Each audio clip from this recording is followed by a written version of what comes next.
ஆதியாகமம் 1வது அதிகாரம் 24 முதல் 31 வரையிலான வசனங்கள்.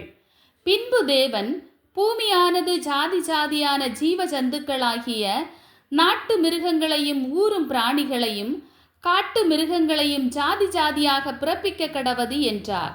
அது அப்படியே ஆயிற்று. தேவன் பூமியிலுள்ள ஜாதி ஜாதியான காட்டு மிருகங்களையும் ஜாதி ஜாதியான நாட்டு மிருகங்களையும் பூமியில் ஊரும் பிராணிகள் எல்லாவற்றையும் உண்டாக்கினார். தேவன் அது நல்லது என்று கண்டார்.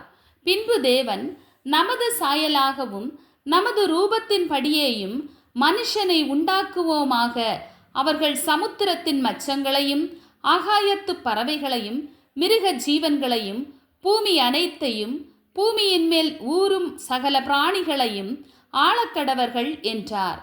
தேவன் தம்முடைய சாயலாக மனுஷனை சிருஷ்டித்தார். அவனை தேவ சாயலாகவே சிருஷ்டித்தார். ஆணும் பெண்ணுமாக அவர்களை சிருஷ்டித்தார். பின்பு தேவன் அவர்களை நோக்கி, நீங்கள் பலுகி பெருகி பூமியை நிரப்பி அதை கீழ்ப்படுத்தி சமுத்திரத்தின் மச்சங்களையும் ஆகாயத்து பறவைகளையும் பூமியின் மேல் நடமாடுகிற சகல ஜீவ ஜந்துக்களையும் ஆண்டு கொள்ளுங்கள் என்று சொல்லி தேவன் அவர்களை ஆசீர்வதித்தார். பின்னும் தேவன், இதோ பூமியின் மேல் எங்கும் விதை தரும் சகலவித பூண்டுகளையும் விதை தரும் கனிமரங்களாகிய சகலவித விருட்சங்களையும் உங்களுக்கு கொடுத்தேன். அவைகள் உங்களுக்கு ஆகாரமாய் இருக்க கடவது.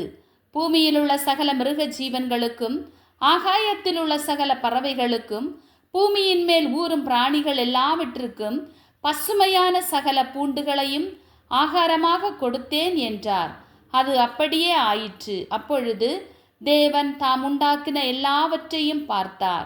அது மிகவும் நன்றாயிருந்தது. சாயங்காலமும் விடியற்காலமும் ஆகி 6ஆம் நாள் ஆயிற்று. பைபிள்.